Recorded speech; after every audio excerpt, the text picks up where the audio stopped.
ये भी देखा कि नाभिकीय विखंडन किसको बोलते हैं, कि जब एक भारी नाभिक अपेक्षाकृत दो हल्के नाभिकों में, जब हम इसमें न्यूट्रॉन की बम्बार्डिंग करते हैं तो वो अपेक्षाकृत दो हल्के नाभिकों में टूट जाता है। इस घटना का नाम रखा गया नाभिकीय विखंडन। आपने देखा लास्ट क्लास में कि एक यूरेनियम का एक नाभिक जब टूटता है तो उससे कितनी ढेर सारी एनर्जी हमको मिलती है, अप्रॉक्सीमेटली 200 मिलियन इलेक्ट्रॉन वोल्ट। इसके बाद हमने ये भी देखा कि नाभिकीय विखंडन में श्रृंखला अभिक्रिया होती है। मतलब अगर हम एक यूरेनियम न्यूक्लियस को न्यूट्रॉन से बम्बार्डिंग करके उसको ब्रेक करते हैं, उससे 3 न्यूट्रॉन निकलते हैं, फिर वो 3 और यूरेनियम को तोड़ते हैं, उनसे 9 न्यूट्रॉन निकलते हैं, फिर वो 9 और यूरेनियम को तोड़ते हैं, 9 से 27, 27 से 81, 81 से 243, ऐसे यूरेनियम न्यूक्लियस टूटते लगातार चले जाते हैं। तो आप केवल एक बार स्टार्ट करते हो, उसके बाद यूरेनियम न्यूक्लियस टूटने का जो सिलसिला स्टार्ट होता है वो फिर बंद नहीं होता, और तब तक बंद नहीं होता जब तक कि पूरा का पूरा यूरेनियम ब्रेक नहीं हो जाता, पूरा का पूरा यूरेनियम टूट नहीं जाता जब तक। तो ये एक श्रृंखला अभिक्रिया थी जिसमें उनका जो ब्रेकिंग थी यूरेनियम न्यूक्लियस की वो मल्टीप्लाई होते चली जाती है, 3 to the power 1, 3 to the power 2, 3 to the power 3। आपने लास्ट क्लास में देखा इसको। अब श्रृंखला अभिक्रिया, तो ये एक चीज अब हमको समझ में आती है कि नाभिकीय विखंडन की जो अभिक्रिया होती है ये एक श्रृंखला अभिक्रिया होती है, ये एक चेन रिएक्शन इसमें होती है। अगर आप इसका कुछ स्पेशल अरेंज नहीं करेंगे तो ये टूटते ही जाएंगे, टूटते ही जाएंगे, और तब तक टूटेंगे जब तक कि पूरे यूरेनियम न्यूक्लियस का विखंडन नहीं हो जाता है। तो चेन रिएक्शन इसमें भी, अब क्योंकि बहुत सारी ढेर सारी एनर्जी निकलेगी तो उसमें भी हमने चेन रिएक्शन को 2 पार्ट्स में डिवाइड किया। हम उसको कंट्रोल भी करना चाहते हैं, इसलिए 2 भागों में उसको डिवाइड किया गया, जिसमें से नाभिकीय विखंडन की श्रृंखला अभिक्रिया 2 प्रकार की होती है। आप देखें कि श्रृंखला अभिक्रिया 2 प्रकार की होती है।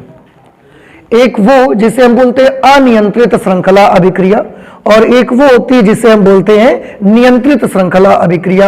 एक अनकंट्रोल्ड चेन रिएक्शन होती है और एक कंट्रोल्ड चेन रिएक्शन होती है। अनकंट्रोल्ड चेन रिएक्शन यानी कि जिसे हम कंट्रोल नहीं कर सकते, एक बार अगर वो स्टार्ट हो गई फिर हम उस हमारे कंट्रोल में वो नहीं रहती है और वो लगातार तेजी से टूटते रहते हैं। जैसे एक न्यूट्रॉन मैंने डाला तो एक यूरेनियम न्यूक्लियस टूटा, उससे 3 निकले, 3 से 3 यूरेनियम न्यूक्लियस टूटे, 3 से 9 निकले तो 9 यूरेनियम न्यूक्लियस टूटे, फिर 9 से 27 निकले तो 27 टूटे, और इस तरीके से चेन रिएक्शन स्टार्ट हो जाएगा। तो लगातार ब्रेकिंग स्टार्ट ही रहेगी और तब तक चालू रहती है जब तक आप इसको जब तक कि पूरा यूरेनियम न्यूक्लियस खत्म नहीं हो जाता। तो वही चीज देखिए इसमें लिखा गया है अनियंत्रित श्रृंखला अभिक्रिया। इसमें प्रत्येक विखंडन से उत्पन्न नए न्यूट्रॉनों में से, जब भी एक विखंडन होता है, जब भी एक यूरेनियम न्यूक्लियस टूटता है तो उससे जो नए न्यूट्रॉन निकलते हैं वो औसतन 1 से अधिक न्यूट्रॉन आगे विखंडन करते हैं जाकर के।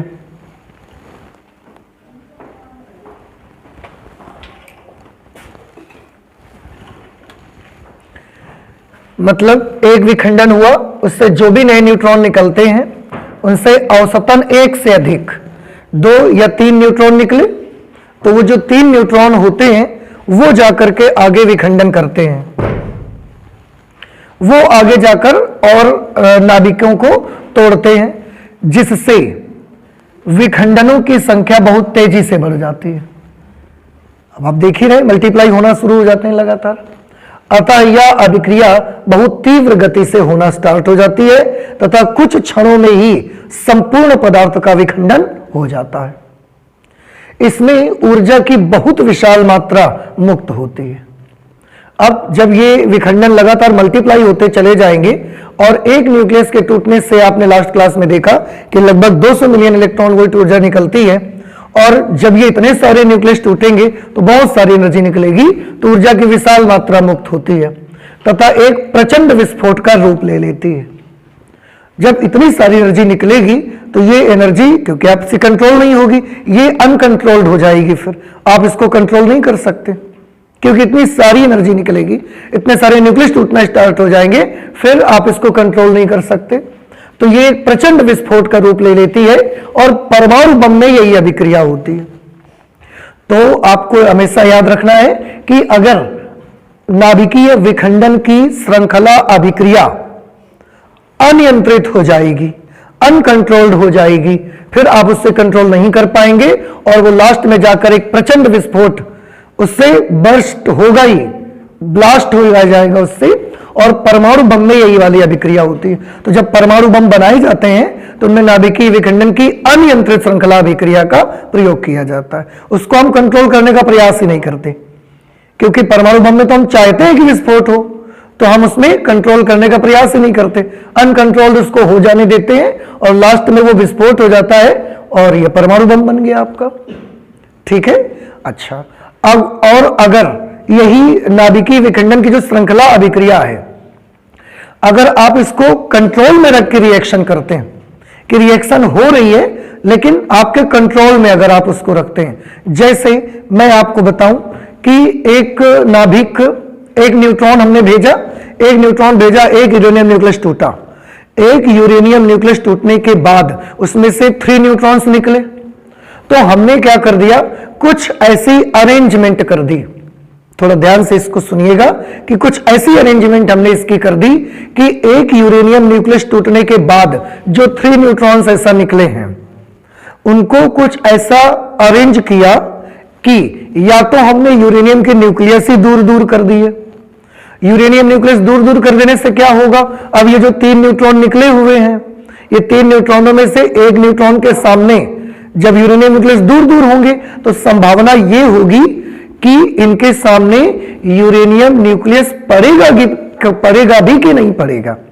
अगर इनके सामने यूरेनियम का न्यूक्लियस पड़ेगा तो टूटेगा, अगर इनके सामने नहीं पड़ेगा यूरेनियम का न्यूक्लियस तो ये 3 के तीनों न्यूट्रॉन ऐसा निकल जाएंगे, और अगर इनके सामने कोई यूरेनियम न्यूक्लियस नहीं आया तो टूटेगा नहीं। फिर तो हम कुछ ऐसी अरेंज करते हैं जिससे जब एक यूरेनियम का न्यूक्लियस टूटेगा उसके बाद जब आगे ये 3 न्यूट्रॉन्स निकलेंगे तो 2 काम कर सकते हैं, या तो यूरेनियम के न्यूक्लियस को हम दूर दूर कर दें जिससे कि 3 न्यूट्रॉन्स जब निकलें तो इनके सामने, तीनों न्यूट्रॉनों के सामने यूरेनियम न्यूक्लियस ना पड़े, एक के सामने पड़े, 2 ऐसे ही खाली चले जाएं।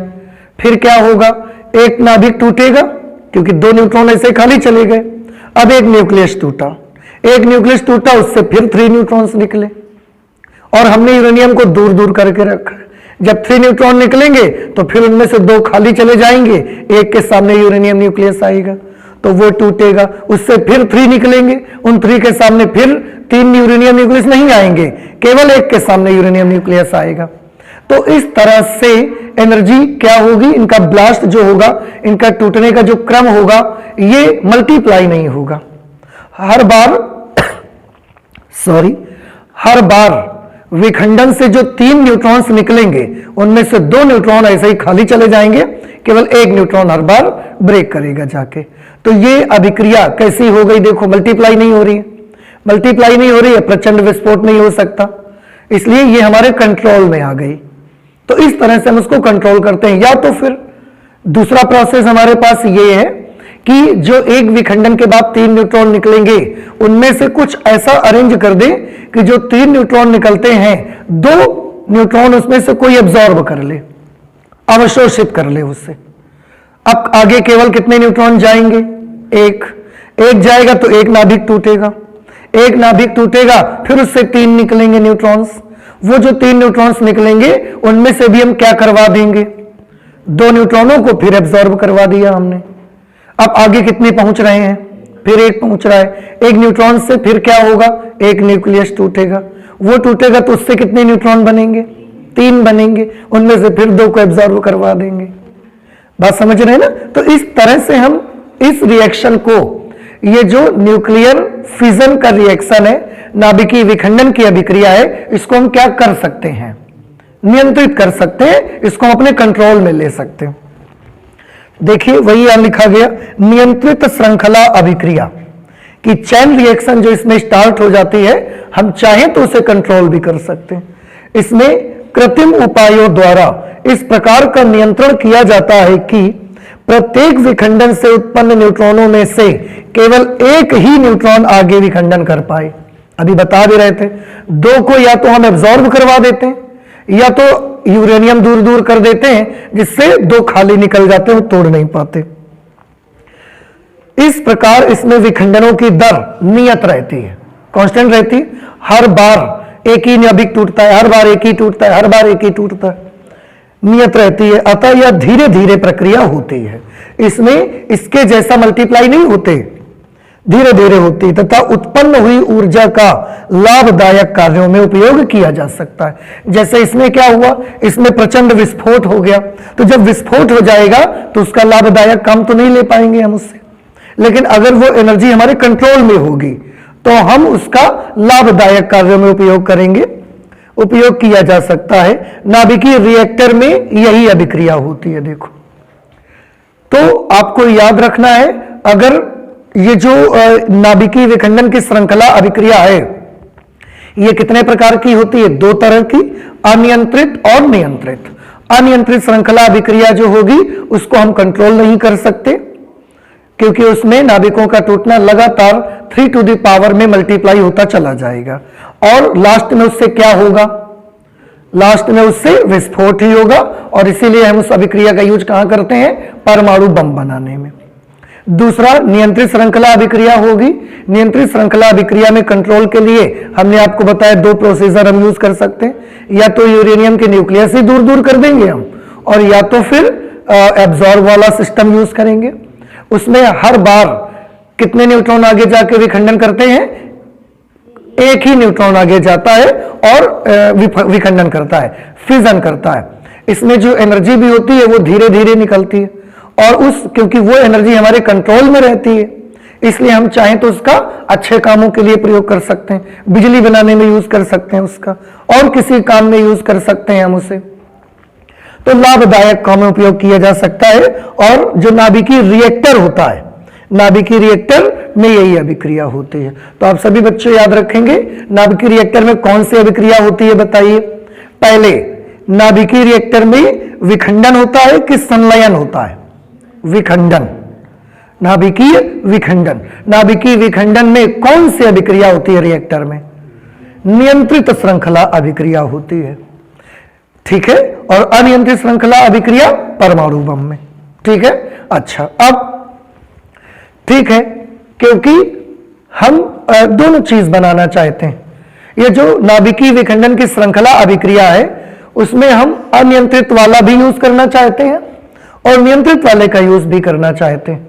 अनियंत्रित वाले को यूज करके हम एटम बम बनाना चाहते हैं, ठीक है, अपने कंट्री की सुरक्षा के लिए एटम बम बनाना चाहते हैं। दूसरा, नियंत्रित श्रृंखला अभिक्रिया का यूज करके हम न्यूक्लियर रिएक्टर भी बनाना चाहते हैं, जिससे हम बिजली पैदा करेंगे, ट्रेन चलाएंगे, ये कोई भी काम करेंगे, अच्छे काम में भी उपयोग करेंगे। तो हम अच्छा भी काम करना चाहते हैं और बुरे काम के लिए भी उसको संजो के रखना चाहते हैं। अब तो ठीक है, हमने नाभिकीय विखंडन की अभिक्रिया स्टार्ट कर दी कि चलिए फिर करते हैं नाभिकीय विखंडन का रिएक्शन। हमने जब नाभिकीय विखंडन का रिएक्शन हम करने जाते हैं तो हमको उसमें बहुत प्रॉब्लम्स आती हैं। क्या प्रॉब्लम्स आती हैं?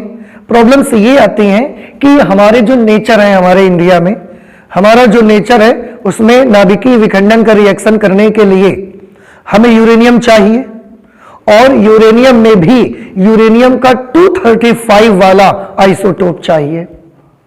235 द्रव्यमान संख्या वाला हमको समस्थानिक चाहिए यूरेनियम का।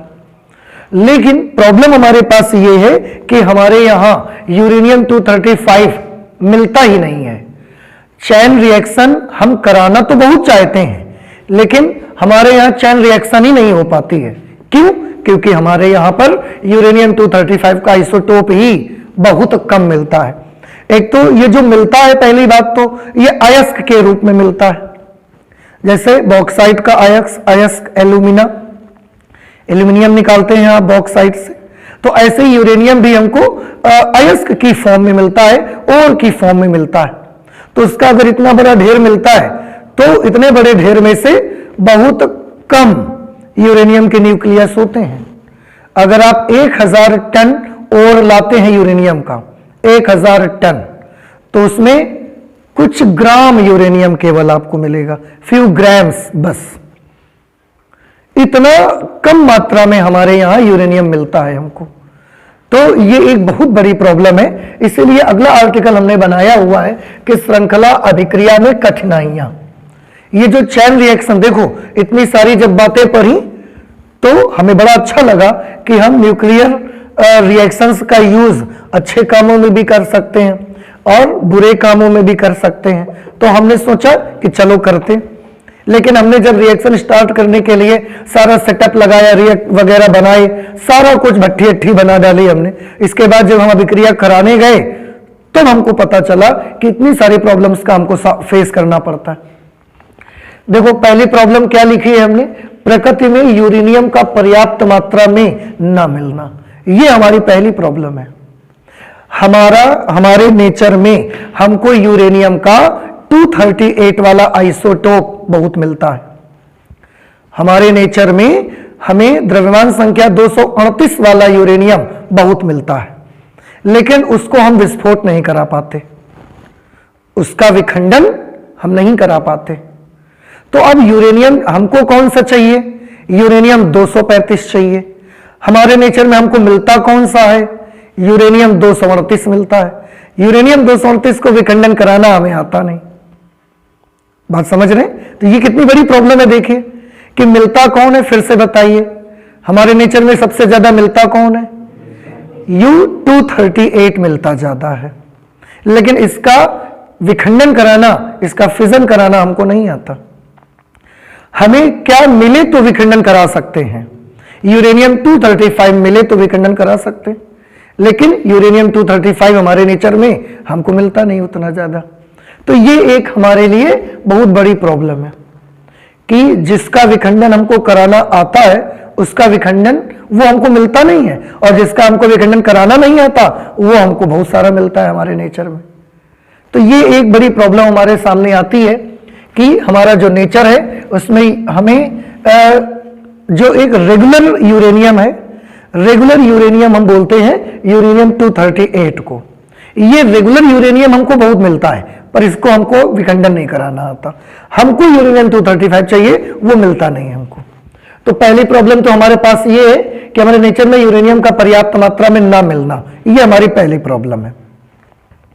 और जैसे कि मैंने बताया, यूरेनियम हम किस रूप में प्राप्त करते हैं नेचर से, अयस्क के रूप में प्राप्त करते हैं, ओर के रूप में प्राप्त करते हैं। और उसके लिए भी देखो हमने बताया कि अगर आप 1000 टन अयस्क उसका लाएंगे यूरेनियम का, तो उसमें कुछ ग्राम टनों में लाएंगे और केवल कुछ ग्रामों में आपको यूरेनियम, जब बहुत धोते रहेंगे, उसको साफ करते रहेंगे, उसको शुद्ध करते रहेंगे। ये प्रोसीजर मेटलर्जी का प्रोसेस होता है केमिस्ट्री में। धातु कर्म आप पढ़ते हैं कि किसी चीज का अगर अयस्क मिला है तो उसको शुद्ध रूप में कैसे प्राप्त करना है, ये आपके केमिस्ट्री का प्रोसेस है।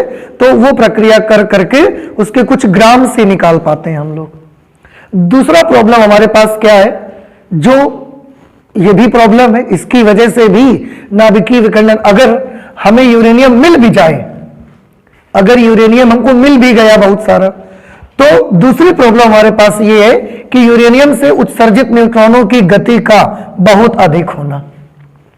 देखिए, यूरेनियम को तोड़ने के लिए हम किसका प्रयोग करते हैं, शुरू से ही हम आपसे बात कर रहे हैं कि यूरेनियम नाभिक को तोड़ने के लिए हम किसकी बम्बार्डिंग करते हैं, न्यूट्रॉन की। और ये न्यूट्रॉन हम यूरेनियम को तोड़ने के लिए कहां से लाते हैं, तो आंसर है कि यूरेनियम एक रेडियो एक्टिव मटेरियल है, और रेडियो एक्टिव मटेरियल से लगातार न्यूट्रॉन्स निकलते रहते हैं, छिटकते रहते हैं अपने आप। वो अगर कहीं जंगल में भी ऐसा कोई मटेरियल पड़ा होगा तो उससे भी लगातार alpha particle, gamma radiation, beta particle, neutrons, ऐसे पार्टिकल्स लगातार छिटकते रहते हैं अपने आप से। आपको उसके लिए कुछ नहीं करना पड़ता, that is an automatic process, स्वतः होने वाली ये प्रक्रिया होती है। तो नाभिकीय विखंडन के लिए जो न्यूट्रॉन हम यूज करते हैं, वो न्यूट्रॉन हम कहां से लाते हैं, तो आंसर है वो न्यूट्रॉन हम कहीं बाहर से नहीं लाते। यूरेनियम से ही जो न्यूट्रॉन निकलते हैं उन्हीं न्यूट्रॉनों का हम लोग यूज करते हैं। कैसे? जैसे एक यूरेनियम हमने ये रखा, एक यूरेनियम का टुकड़ा हमने ये रखा, आमने सामने हमने रख दिया इनको। आमने सामने रखने से क्या होगा?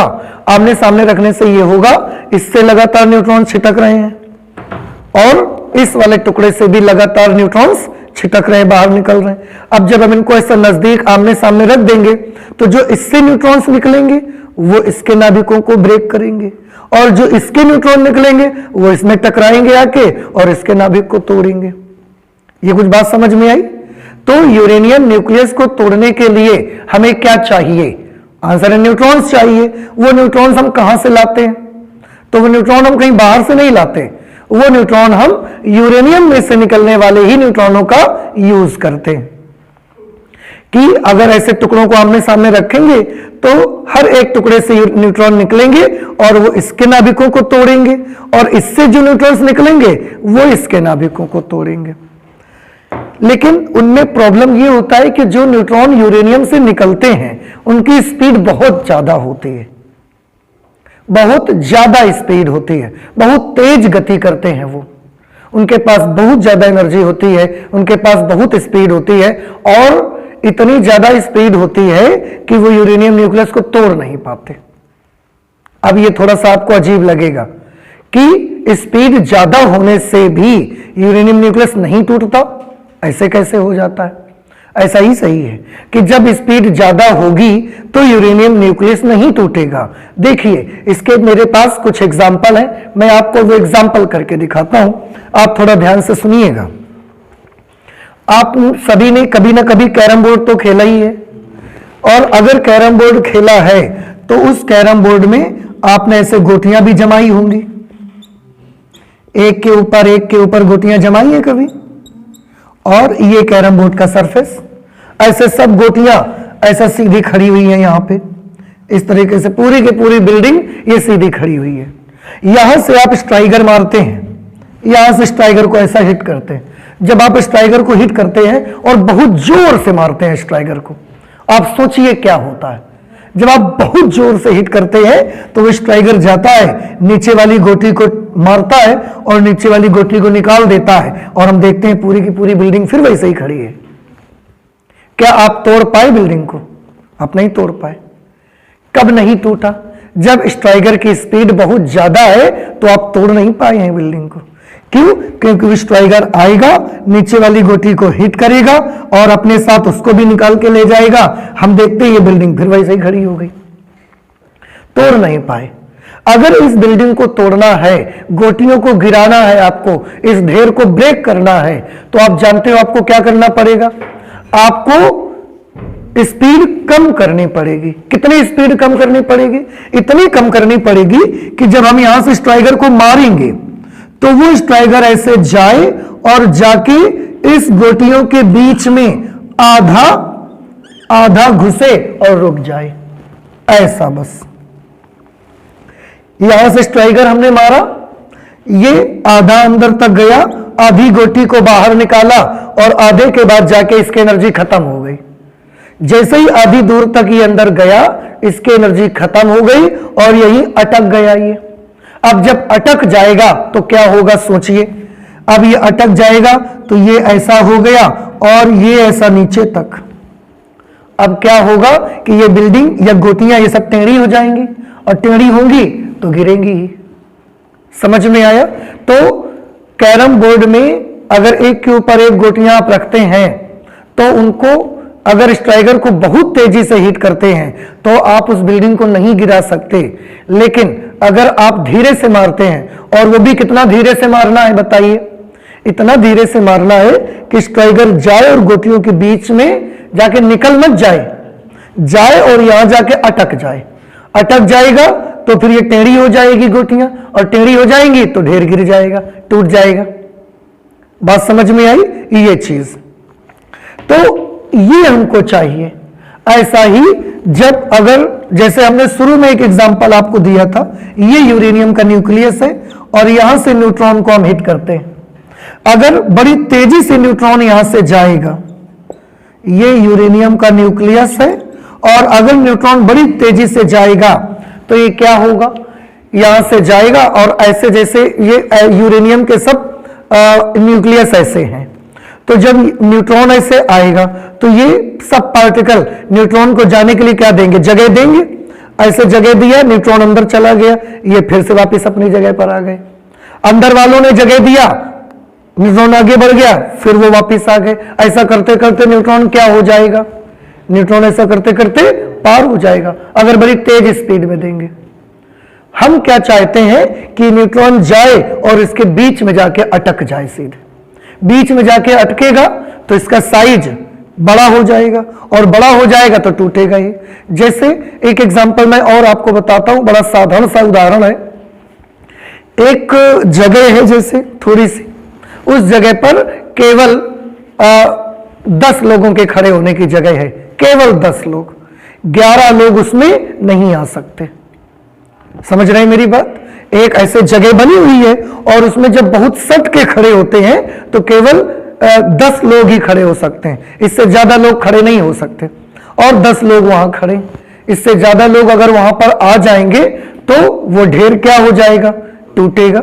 अब एक बच्चा बड़ी तेजी से उधर से आता है, बड़ी तेजी से आता है और हटो हटो करते हुए वो चला आता है। अब क्या होता है, जब बच्चा आता है तो आप क्या करते हैं, आप ऐसे थोड़ी सी जगह देते हैं उसको, क्योंकि आप पैर हटा नहीं सकते, क्योंकि वहां 10 ही लोगों की जगह है और सारे 10 लोग ढेर बना के खड़े, आप पैर नहीं हटा सकते। वो बच्चा ऐसा आता है, जोर से बड़ी स्पीड में आता है। जब बड़ी स्पीड में आता है तो आप क्या करते हैं, आप थोड़ा सा ऐसा हटते हैं, थोड़ा सा जैसे ही ऐसा हटे वो बच्चा बीच में से निकल गया, फिर ऐसे हो गए, ऐसा पीछे जाता है, पीछे वाले लोग भी थोड़ा थोड़ा ऐसे हटे, वो बच्चा पीछे निकल गया, पार हो गया, किसी को कोई प्रॉब्लम नहीं आई। लेकिन अगर वही बच्चा धीमी स्पीड में आए, अब धीमी स्पीड में आए तो आप तो उसको जगह देने के लिए ऐसा हल्का सा टेढ़ा हो जाओगे। अब लेकिन वो बच्चा आया और यहीं अटक गया, अब आप कब तक टेढ़े रहोगे, बहुत देर तो टेढ़े नहीं रह सकते। अब अगर बहुत देर टेढ़े नहीं रह सकते तो ये 10 वाला ढेर का क्या होगा, 10 वाला ढेर का ये आदमी गिरेगा ही जाके नीचे। अब गिरेगा मतलब ढेर क्या होगा, टूटेगा। तो वहां केवल 10 ही लोगों की जगह ही थी, अब अगर 11 हो गए तो उसका साइज बड़ा हो गया, और अगर साइज बड़ा होगा तो फूटेगा ही वो। तो इसलिए कौन सा न्यूट्रॉन तोड़ सकता है और कौन सा न्यूट्रॉन नहीं तोड़ सकता। हाई स्पीड न्यूट्रॉन आएगा तो वो यूरेनियम न्यूक्लियस को तोड़ पाएगा कि नहीं तोड़ पाएगा, नहीं तोड़ पाएगा। अब आपको ये बात समझ में आती है। और कितनी स्पीड का न्यूट्रॉन आना चाहिए, इतनी स्पीड का आना चाहिए कि वो यूरेनियम न्यूक्लियस में जाए और अंदर ही अटक जाए। तो किसी भी ग्रुप को अगर आपको तोड़ना है तो आप उसके अंदर जाके तोड़ सकते हैं, बाहर से उस ग्रुप को तोड़ नहीं सकते। ठीक है, दोस्तों का एक ग्रुप है, आपको अगर उसको तोड़फोड़ करनी है तो आप उसमें शामिल होके फिर उसका तोड़फोड़ कर सकते हैं। ये नेचुरल लॉ है कि अगर किसी ग्रुप को तोड़ना तो अंदर जाके तोड़ सकते हैं। तो यूरेनियम से उत्सर्जित न्यूट्रॉनों की जो गति होती है उसका बहुत ज्यादा होना, उससे न्यूट्रॉन बड़ी हाई स्पीड में निकलते हैं, और हाई स्पीड निकलने की वजह से वो यूरेनियम न्यूक्लियस को तोड़ नहीं पाता। क्या ये चीज आपको समझ में आ गई कि high speed neutron uranium nucleus को तोड़ क्यों नहीं पाता। हाई स्पीड आएगा तो क्या करेगा, पार हो जाएगा, लेकिन यूरेनियम न्यूक्लियस टूटेगा नहीं। उसके लिए जरूरी ये है कि इतनी स्पीड का आए कि वो जाए, अंदर घुस जाए, फिर बाहर ना निकल पाए, अटक जाए। वह अटकेगा तो ढेर गिरेगा ही। तीसरी प्रॉब्लम, अब जैसे हमें बाई चांस अगर इन प्रॉब्लम्स को हमने सॉल्व भी कर लिया, ये प्रॉब्लम्स हमने सॉल्व भी कर ली, तो एक तीसरी प्रॉब्लम हमारे पास बनी रहती है, श्रृंखला अभिक्रिया की दर को नियंत्रित करना, इसको कंट्रोल करना हमारे पास एक प्रॉब्लम है। कैसे कंट्रोल करेंगे हम इसको, क्योंकि अगर कंट्रोल कर लिए तब तो अच्छा, और अगर कंट्रोल नहीं कर पाए तो क्या होगा, कंट्रोल नहीं कर पाए तो बम की तरह क्या होगा, विस्फोट होगा और बहुत नुकसान होगा। एटम बम जब फूटेगा तो बहुत नुकसान करेगा। इसलिए हमको डर लगता है श्रृंखला अभिक्रिया को कराने में भी, कि अगर हमसे कंट्रोल हो गया तब तो ठीक है, अच्छा रहेगा, लेकिन अगर हम कंट्रोल नहीं कर पाए तो वो अभिक्रिया कैसी हो जाएगी, अनकंट्रोल्ड हो जाएगी, और अगर अनकंट्रोल हुई तो बम की तरह विस्फोट करेगी, और विस्फोट करेगी तो जन धन सबकी हानि होगी। जो उसके आसपास लोग होंगे उनको भी उनकी भी बॉडी डैमेज होगी और पैसा भी बर्बाद हो जाएगा, जो प्लांट लगा के रखा है हमने भट्टी वट्टी बना के, वो भी बर्बाद हो जाएगा। तो ये तीसरी एक प्रॉब्लम है कि श्रृंखला अभिक्रिया की दर को हम कंट्रोल कैसे करेंगे। So these are the three problems which are the difficulties in the maintenance of chain reaction. Chain reaction को बनाए रखने में ये हमें समस्याएं आती हैं। क्या मैं एक बार पूछना चाहूंगा, क्या तीनों प्रॉब्लम्स आपको समझ में आ गई? पहली प्रॉब्लम क्या है? प्रकृति में हमारे इस यूरेनियम को हमको ब्रेक करना आता है, वो यूरेनियम हमको मिलता ही नहीं है, इतना कम मिलता है कि हम उसको चालू श्रृंखला अभिक्रिया कराना तो दूर की बात है, चालू ही नहीं कर पाते, शुरुआत ही नहीं हो पाती। यूरेनियम की न्यूक्लियस होगी तो शुरू होगा ना, यूरेनियम की न्यूक्लियस ही नहीं है तो शुरुआत कहां से करेंगे आप? दूसरी प्रॉब्लम क्या है कि न्यूट्रॉनों का हाई स्पीड से निकलना, यह भी एक प्रॉब्लम है कि उनकी स्पीड को कम कैसे करें, अब ये हमारे सामने एक चुनौती थी। और तीसरी प्रॉब्लम हमारे सामने क्या है कि श्रृंखला अभिक्रिया को कंट्रोल करना, क्योंकि अगर कंट्रोल नहीं कर पाए तो विस्फोट होगा ही और जन धन सबकी हानि हो जाएगी। ठीक है, अगर ये तीन प्रॉब्लम्स आपको समझ में आ गई ना, तो फिर न्यूक्लियर रिएक्टर आपको बहुत अच्छे से समझ में आ जाएगा। अब इन तीन प्रॉब्लम्स को हम कैसे दूर करेंगे? इन तीन प्रॉब्लम्स को दूर करने के हमने साधन ढूंढे। ऐसा नहीं है कि हम तीन प्रॉब्लम्स को वजह से हम बंद कर देंगे अपना वर्क और रिएक्टर नहीं बनाएंगे, ऐसा नहीं है। इन तीनों प्रॉब्लम्स को दूर करने का प्रयास भी किया गया, निवारण किया जा रहा है, रिमूवल ऑफ डिफिकल्टीज। ये जितने भी डिफिकल्टीज हैं इनको रिमूव करने का हमने तरीके ढूंढे।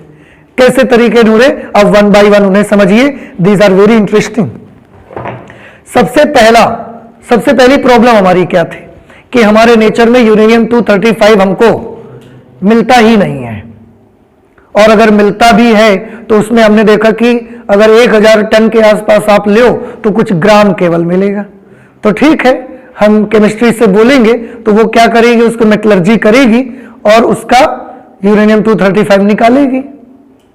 लेकिन करेंगे तो हम उससे क्या करते हैं कि साधारण यूरेनियम जो हमारे पास होता है, रेगुलर यूरेनियम 238 में से हल्के आइसोटोप जो कि यूरेनियम 235 होता है, इसको विसरण विधि के द्वारा अलग करते हैं।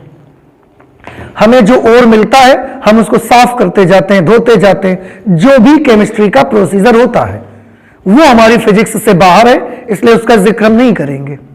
लेकिन अब आप समझ रहे हैं कि जो और हमें नेचर में मिलेगा उसमें यूरेनियम 238 की मात्रा ज्यादा होगी और हमको चाहिए यूरेनियम 235। तो केमिस्ट्री का अपना कोई प्रोसीजर लगाएंगे, धातु कर्म उसमें लगाएंगे और उसको साफ करते जाएंगे और तब तक साफ करते जाएंगे जब तक हमें क्या नहीं मिल जाता, यूरेनियम 235 नहीं मिल जाता, तब तक हम उसको साफ करेंगे और लास्ट में जाके यूरेनियम 235 हम प्राप्त कर लेंगे। उसमें कौन सी विधि का जिक्र किया गया है? विसरण विधि का इस्तेमाल किया जाता है और 235 हम निकाल लेते हैं। इस प्रक्रिया को, जिसमें अयस्क से यूरेनियम 235 को हम निकालते हैं, इस प्रक्रिया का नाम अंग्रेजी में एनरिचमेंट रखा जाता है। एनरिचमेंट का मतलब है कि यूरेनियम के अयस्क को साफ कर करके उससे यूरेनियम को स्वच्छ निकालना, शुद्ध यूरेनियम प्राप्त करना, इस प्रक्रिया का नाम क्या होता है? एनरिचमेंट इस प्रक्रिया का नाम होता है। अब अगर हमने यूरेनियम 235 निकाल भी लिया, उसके बावजूद भी हमको एक दिक्कत आती है। क्या प्रॉब्लम आती है कि यूरेनियम 235 को अगर हमने निकाल भी लिया तो हम उसके रखेंगे कहां? आप सोचोगे ये कैसा क्वेश्चन है कि रखेंगे कहां? चाहे जहां रख आओ, ऐसा नहीं होता कि चाहे जहां रख लो और वो रखा रहेगा। अभी आप समझ रहे हैं लगातार कि यूरेनियम से क्या होता रहता है, लगातार न्यूट्रॉन्स छिटकते रहते हैं। अब यूरेनियम हमने निकाल लिया 235 और उसका ढेर ऐसे ही कहीं रख देंगे, ऐसा थोड़ी होता है। उससे लगातार क्या निकलेंगे? न्यूट्रॉन निकलेंगे। न्यूट्रॉन निकलकर दूसरे यूरेनियम के नाभिक में टकराएंगे तो वो तो जहां रखोगे वहीं विस्फोट हो जाएगा उसका। कुछ समझ में आ रही बात हमारी आपको कि यूरेनियम 235 का एनरिचमेंट आपने कर लिया, शुद्ध मात्रा में यूरेनियम 235 आपने प्राप्त कर लिया। इसके बाद उसको कहीं भी उसका ढेर ऐसा देके अलमारी में रख दो जाके, ऐसा थोड़ी होता है। अगर आप रख देंगे तो प्रॉब्लम क्या आएगी, सोचिए। यूरेनियम से आप रोक नहीं सकते, लगातार न्यूट्रॉन्स निकलते रहते हैं। वो न्यूट्रॉन निकलेंगे, वो जाके दूसरे यूरेनियम न्यूक्लियस में टकराएंगे, क्योंकि पूरा ढेर रख दिया आपने। अगर टकराएंगे तो यूरेनियम न्यूक्लियस टूटना शुरू हो जाएगा, टूटना शुरू हो जाएगा। 1 से 3, 3 से 9, 9 से 27, 27 से 81, 243 मल्टीप्लाई हो जाएगा, और ये तो अनकंट्रोल्ड चेन रिएक्शन को लीड करेगा, और जहां आप रखोगे वहीं विस्फोट हो जाएगा। तो हम इसको ऐसा ढेर बना के नहीं रख सकते। इसका रख रखाव बहुत ही ज्यादा सेफ होना चाहिए। तो हमने उसके लिए एक चीज इसमें देखी, यूरेनियम में क्या देखा हमने कि यूरेनियम को अगर हम बहुत थोड़ा सा रखते हैं, इतना जरा सा यूरेनियम लेते हैं, और उसमें अगर हम न्यूट्रॉन की बमबार्डिंग भी करवा देते हैं, तो हम क्या देखते हैं कि इतना बड़ा ढेर अगर यूरेनियम का लें और उसमें न्यूट्रॉन जाके टकरा भी जाता है, तो वो यूरेनियम में टूटता नहीं है वो। इसका मतलब हमको एक बात समझ में आई, और छोटा सा यूरेनियम का टुकड़ा हमने लिया, उसमें न्यूट्रॉन की बमबार्डिंग भी करवाई, लेकिन हम क्या देखते हैं कि यूरेनियम का उतना बड़ा टुकड़ा ब्रेक नहीं हो पाया। अब हमने इतना सा यूरेनियम ले लिया, इतना सा, उसमें न्यूट्रॉनों की बमबारी करवा के देखी, इसमें रिएक्शन स्टार्ट हो जाता है। तो अब हमको इन दोनों उदाहरणों से एक बात हमको समझ में आती है। क्या समझ में आती है कि यूरेनियम का अगर हम छोटा सा टुकड़ा लेंगे तो न्यूट्रॉन टकराने के बाद भी उसमें रिएक्शन स्टार्ट नहीं होता, और अगर थोड़ा बड़ा टुकड़ा लेंगे तो न्यूट्रॉन की बमबार्डिंग करवाने से रिएक्शन स्टार्ट होता है। तो हमको एक बात ये समझ में आने लगी कि यूरेनियम का जब तक एक निश्चित क्वांटिटी नहीं लेते हो आप, उससे कम लोगे तो रिएक्शन स्टार्ट नहीं होगा। यूरेनियम की क्वांटिटी उससे ज्यादा लोगे तो ही रिएक्शन क्या हो सकता है, स्टार्ट हो सकता है। तो यूरेनियम की अपनी एक ऐसी मात्रा होती है, उसका ऐसा एक द्रव्यमान होता है कि अगर उससे कम द्रव्यमान यूरेनियम का लेते हैं आप तो रिएक्शन स्टार्ट नहीं होगा, लेकिन अगर उतना द्रव्यमान या उससे ज्यादा लेंगे तो ही रिएक्शन क्या होगा, स्टार्ट होगा। यह बात समझ में आई। तो यूरेनियम का कम से कम वो वाला द्रव्यमान जिससे रिएक्शन स्टार्ट हो सकता है, उस द्रव्यमान का हमने नाम रखा क्रांतिक द्रव्यमान। क्रांतिक द्रव्यमान कि अगर उस द्रव्यमान से आप कम यूरेनियम लेते हो तो क्या होगा बताइए, न्यूट्रॉन बमबार्डिंग करवाओगे भी तो भी रिएक्शन स्टार्ट नहीं होगा, और अगर उस द्रव्यमान से ज्यादा लेते हो तो क्या होगा, रिएक्शन स्टार्ट करेंगे और चालू भी हो जाएगी उसमें, अगर हम न्यूट्रॉन की बमबार्डिंग करवाएंगे। तो उस जो न्यूनतम द्रव्यमान है जिससे कम लेने पर रिएक्शन स्टार्ट नहीं होगा, उससे ज्यादा लेने पर रिएक्शन स्टार्ट होगा, उसका नाम हमने क्या रखा, क्रांतिक द्रव्यमान। तो यहां पर हमने क्रांतिक द्रव्यमान को डिफाइन भी किया है।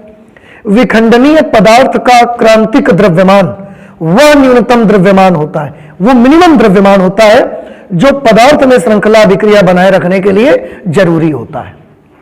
अगर उससे कम द्रव्यमान लेंगे तो क्या होगा, श्रृंखला अभिक्रिया स्टार्ट ही नहीं होगी, उससे ज्यादा लेंगे तो ही श्रृंखला अभिक्रिया स्टार्ट होगी। इसी तरह से पदार्थ का क्रांतिक साइज भी होता है। साइज, इतना साइज लोगे तो स्टार्ट होगी, इतना साइज लोगे तो रिएक्शन स्टार्ट नहीं होगी। उस साइज को क्या बोलते हैं, क्रांतिक साइज। कि विखंडनीय पदार्थ का क्रांतिक साइज वह न्यूनतम साइज होता है जो पदार्थ में श्रृंखला अभिक्रिया बनाए रखने के लिए आवश्यक होता है। तो दोनों की डेफिनेशन एक जैसी है, और एग्जामिनेशन में एक एक दो दो नंबर पे ये डेफिनेशन पूछी जाती है। और एक चीज और भी आप यहां से आप समझ रहे हैं कि यूरेनियम का एक निश्चित द्रव्यमान और एक निश्चित साइज चाहिए श्रृंखला अभिक्रिया को स्टार्ट करने के लिए। अगर निश्चित द्रव्यमान या निश्चित साइज से कम ले रहे हैं तो फिर श्रृंखला अभिक्रिया स्टार्ट नहीं होगी। और वो वाले न्यूनतम द्रव्यमान और न्यूनतम साइज का नाम क्या रखा, क्रांतिक। द्रव्यमान है तो क्रांतिक द्रव्यमान, साइज है तो क्रांतिक साइज। अब थोड़ा ध्यान से सुनिएगा। अब हम इतनी बात तो समझ गए, तो हमने क्या किया, रख रखाव कैसे करते हैं, सुनिए ध्यान से। क्रांतिक द्रव्यमान के बराबर का यूरेनियम हमने लिया, और क्रांतिक द्रव्यमान के बराबर का नहीं लिया, हमने देख लिया कि यूरेनियम का क्रांतिक द्रव्यमान कितना होता है। उस क्रांतिक द्रव्यमान का केवल 10% लिया, केवल 10%। देखो, क्रांतिक द्रव्यमान होने से क्या होगा, रिएक्शन स्टार्ट होगी। लेकिन अगर क्रांतिक द्रव्यमान से कम होगा तो रिएक्शन स्टार्ट ही नहीं होगी। न्यूट्रॉन कितना भी पढ़े, रिएक्शन नहीं स्टार्ट हो सकती है। तो हमने क्या किया, क्रांतिक द्रव्यमान जितना होता है यूरेनियम का, उसका कितना लिया, केवल 10%। क्योंकि हम जानते हैं कि क्रांतिक द्रव्यमान के बराबर लेंगे तो रिएक्शन स्टार्ट हो जाएगा। तो हम उतना नहीं लेते, हम क्रांतिक द्रव्यमान नहीं लेते, उसका केवल 10% लेते हैं, 10%। और उस 10% का लेके उसकी रॉड बना लेते हैं, उसकी स्टिक बना लेते हैं यूरेनियम की, और यूरेनियम की स्टिक बना करके उसके छोटे छोटे टुकड़े काट लेते हैं। वो टुकड़े ऐसे टुकड़े जैसे मिश्री के टुकड़े होते हैं, ऐसे टुकड़े उसके काट लिए जाते हैं। तो सबसे पहले क्या किया गया, यूरेनियम के क्रांतिक साइज का कितना परसेंट लिया हमने, 10% लिया। फिर उसके क्या बनाए हमने, स्टिक बनाई।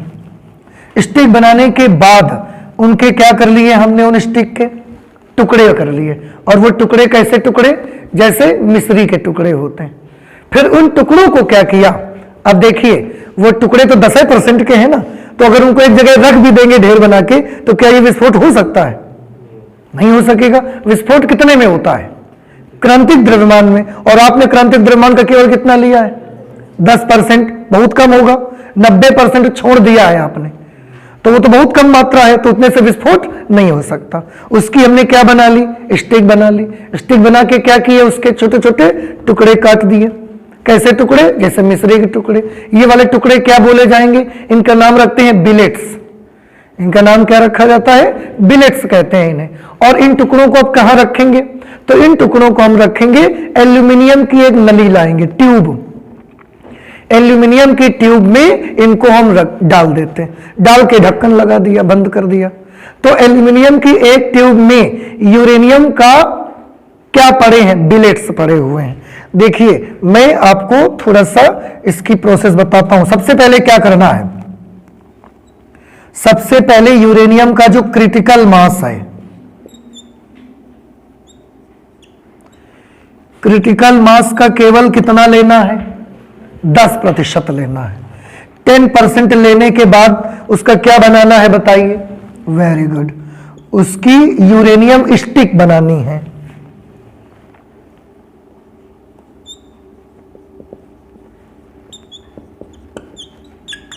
यूरेनियम स्टिक बनाएंगे।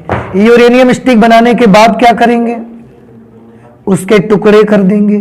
तो यूरेनियम स्टिक जब बन जाएगी, उसके बाद उसके हम छोटे छोटे पीस काट देंगे, और इन पीस को अंग्रेजी में क्या बोलते हैं, बिलेट्स बोलते हैं। ये पीस काट देंगे, और ये पीस जैसे मैंने बताया मिश्री के टुकड़े वैसे टुकड़े होते हैं। इसके बाद इनको कहां रख देंगे, एल्यूमिनियम की एक ट्यूब लाएंगे, एल्यूमिनियम ट्यूब में इनको हम रख देंगे, एल्यूमिनियम ट्यूब, एल्यूमिनियम ट्यूब रख देंगे।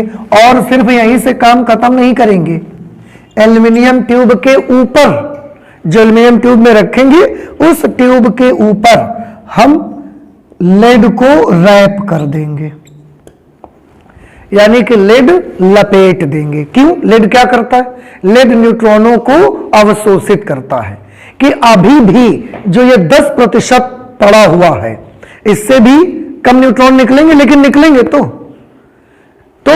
जब वो निकलेंगे तो वो लेड में पड़ेंगे, आके लेड में लपेट दिया हमने उसको, और लेड में पड़ेंगे तो लेड उनको क्या कर लेगा, अवशोषित कर लेगा। उनमें लेड की हम रैपिंग कर देते हैं, लपेट देते हैं। और लेड रैप करने के बाद ये जो ट्यूब तैयार होती है ना, इसको हम बोलते हैं फ्यूल रॉड। इसको क्या बोला जाता है, फ्यूल रॉड, ईंधन छड़ें बोलते हैं इसको, फ्यूल रॉड्स बोला जाता है। तो क्या रख रखाव का तरीका समझ में आया? क्या करा? सबसे पहले क्रिटिकल मास का 10% लिया, उस 10% की यूरेनियम स्टिक बनाई, यूरेनियम स्टिक के छोटे छोटे टुकड़े करके बिलेट्स बना लिए। उनके बिलेट्स बनाने के बाद उन्हें काय में भर दिया, एल्यूमिनियम की ट्यूब में उसको भर दिया, जैसे परख नली वैसे उसको भर दिया। अब अगर भरा भी है तो 10% तो भरा है और उतना विस्फोट नहीं कर पाएगा। और उसके ऊपर भी, ट्यूब के ऊपर भी हमने लेड को क्या कर दिया? लपेट दिया। लपेटने के बाद ये जो छड़ अब तैयार हुई है, ये जो ट्यूब तैयार हुई है जाके, इसको हम बोलते हैं फ्यूल रॉड्स। न्यूक्लियर रिएक्टर में हम इन्हीं रॉड्स का यूज करेंगे। अब देखिए, एक रॉड में केवल क्रिटिकल मास का कितना भरा है? 10%। लेकिन अगर हम ऐसी रॉड्स यूरेनियम, इसको लेड ना लपेटें, अगर हम लेड ना लपेटें, केवल वो रॉड्स जो हमने एल्यूमिनियम की ली हैं उनको लेकर के और बहुत सारी रॉड ऐसा ढेर बना के लगा के चिपका दें एक दूसरे में, तो फिर क्या होगा? फिर तो रिएक्शन स्टार्ट हो सकता है। एक में 10% भरा है, लेकिन 10 अगर मिला देंगे वैसी रॉड्स तो क्या होगा? क्रिटिकल मास पहुंच जाएगा, और क्रिटिकल मास पहुंच जाएगा फिर वो क्या हो सकता है? तब तो चालू हो सकती है रिएक्शन। तो उसको बोलते हैं फ्यूल रॉड्स। तो आई होप कि ये पहला निवारण आपको समझ आ गया। पहले उसको साफ करते हैं विसरण विधि द्वारा, और उसके बाद ये रख रखाव का तरीका मैंने आपको बताया। दूसरी प्रॉब्लम हमारी क्या थी? न्यूट्रॉन की हाई स्पीड का होना। This is our second problem. इसको हम कैसे दूर करते हैं? इसके लिए काइनेटिक थ्योरी का हम यूज करते हैं। थोड़ा इसको भी जरा ध्यान से समझिए।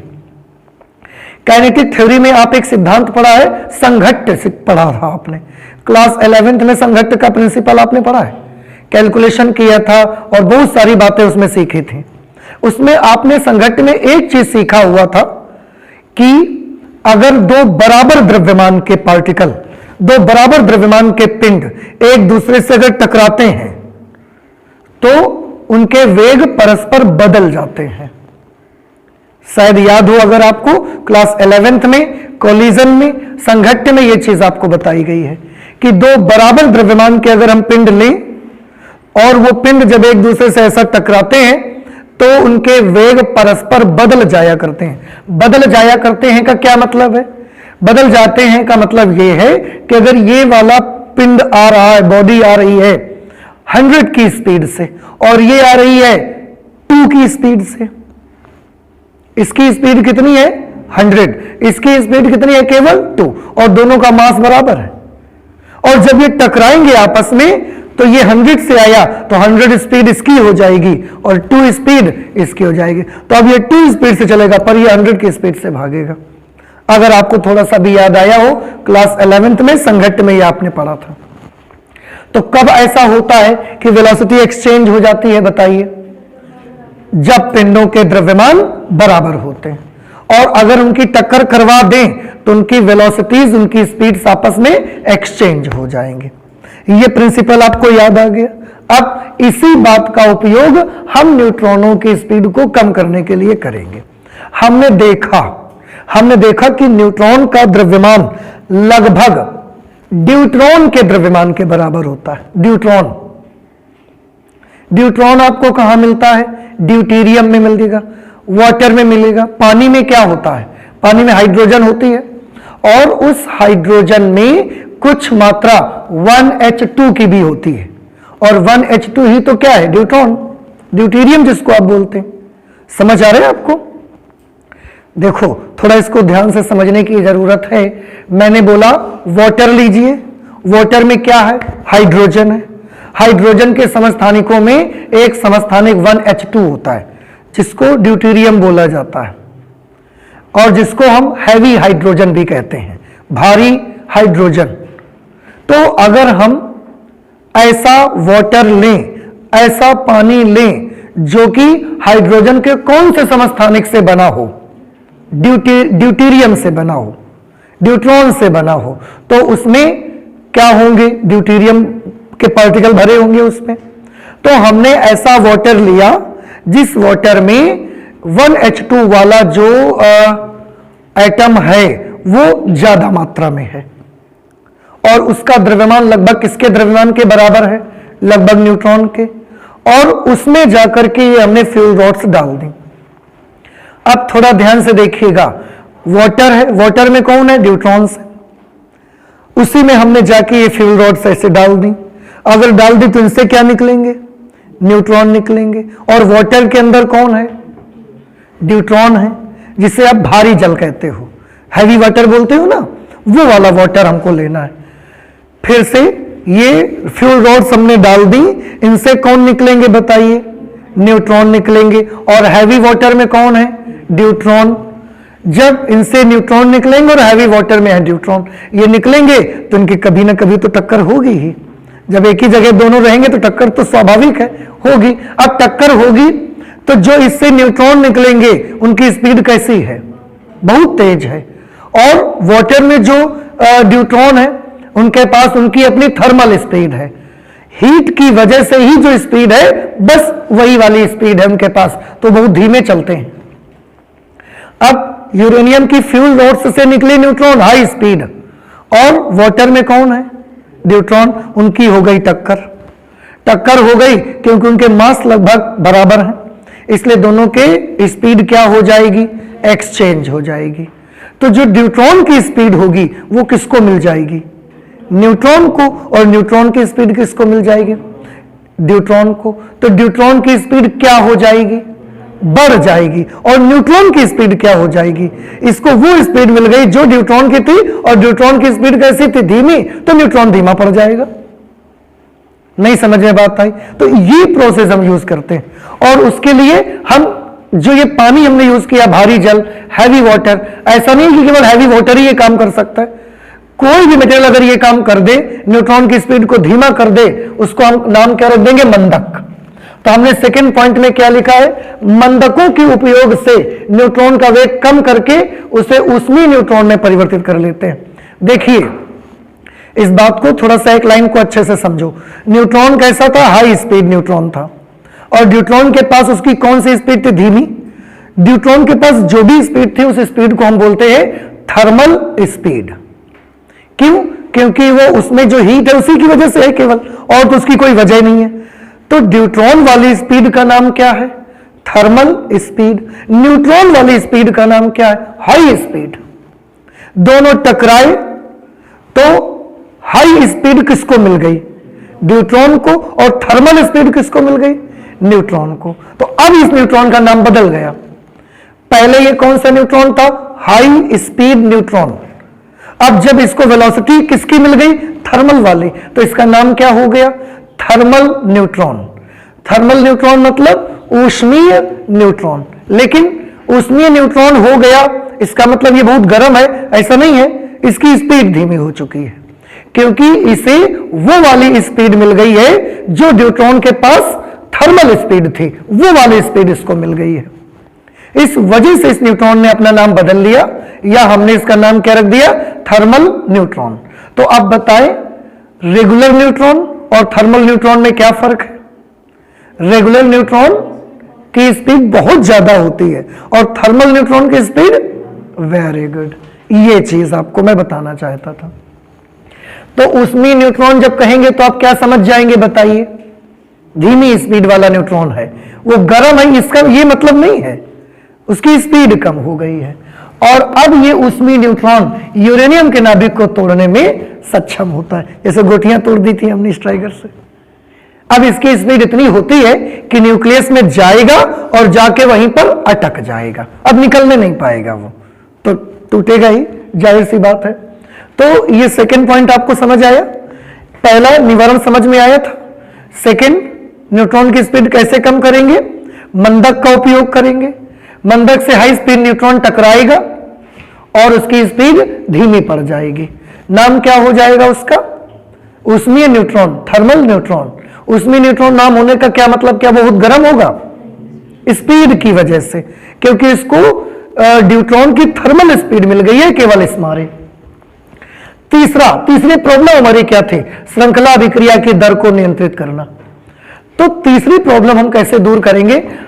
तीसरी प्रॉब्लम ऐसे दूर करेंगे कि कुछ ऐसी रॉड्स का यूज करेंगे, जैसे लेड है, बेरियम है, इनकी छड़ों का उपयोग करेंगे। तो क्या करेंगे कि जो मशीन हम बनाएंगे, जो भट्ठी हम बनाएंगे, उसमें हम कुछ ऐसी छड़ें लगा के रखेंगे जो न्यूट्रॉनों को क्या करती हूं, अवशोषित करती हूं। जैसे लेड की छड़ें हैं, बेरियम की छड़ें हैं, ये न्यूट्रॉनों को क्या कर सकती हैं, अब अवशोषित कर सकती हैं। सॉरी, तो उस भट्ठी में हम इसको लगा के रखेंगे। उससे क्या होगा, उससे ये होगा, ये भट्ठी में अंदर नहीं होंगी, बाहर होंगी। और जब हम देखेंगे कि भट्ठी के अंदर रिएक्शन बड़ी तेज होने लगा, रिएक्शन बहुत तेज होने लगा और वो अनकंट्रोल हो जाएगा, तो हम क्या करेंगे, जो रॉड हमने बाहर लगा के रखी हैं उनको ऐसा पुश कर देंगे, मार देंगे, तो वो सब रॉड घुस के अंदर चली जाएंगी भट्ठी में। और भट्ठी में जो बड़ी तेज न्यूट्रॉन घूम फिर रहे होंगे उनको टकरा टकरा के क्या करना शुरू कर देंगे, अवशोषित करना शुरू कर देंगे, एब्जॉर्ब करना शुरू कर देंगे, और एब्जॉर्ब करके न्यूट्रॉन खत्म कर देंगे। न्यूट्रॉन खत्म हो जाएगा, रिएक्शन का क्या होगा, कंट्रोल हो जाएगी रिएक्शन। फिर उनको बाहर खींच लेंगे, ऐसा अरेंजमेंट करेंगे, फिर बाहर खींच लेंगे तो फिर रिएक्शन तेज हो जाएगा। और अगर देखेंगे कि अनकंट्रोल हो रही है तो फिर रॉड को अंदर एंटर करवा देंगे, फिर वो अवशोषित कर लेंगे जो अधिक न्यूट्रॉन बन चुके होंगे। इस तरीके से ऐसा कर करके श्रृंखला के अभिक्रिया की दर हम एक करके रखते हैं। ये अब नई चीज कहां से आ गई, रेट ऑफ रिएक्शन इसको बोलते हैं। K should be equal to 1। ये K का मतलब क्या होता है, rate of chain reaction is equal to output fission upon input fission. ये वो लैंग्वेज है जो हम सब समझ सकते हैं, इसलिए हमने इस भाषा में इसको लिखा। श्रृंखला अभिक्रिया की जो दर होती है उसमें output fission upon input fission, और ये वही चीज है बेटा जो हम यहां पर आपको समझा रहे थे। कंट्रोल्ड चेन रिएक्शन में क्या करते हैं, इसमें हम कि जब हम एक न्यूक्लियस तोड़ते हैं तो उससे कितने न्यूट्रॉन निकलेंगे, 3। उनमें से हम 2 न्यूट्रॉन को क्या करवा दिया करेंगे, एब्जॉर्ब। एक ही आगे जाएगा, फिर एक नाभिक तोड़ेगा, फिर उससे कितने निकलेंगे, 3। फिर उसमें से निकलने वाले 3 में से 2 को एब्जॉर्ब करवा देंगे, एक आगे जाएगा, फिर कितने नाभिक टूटेंगे, 1।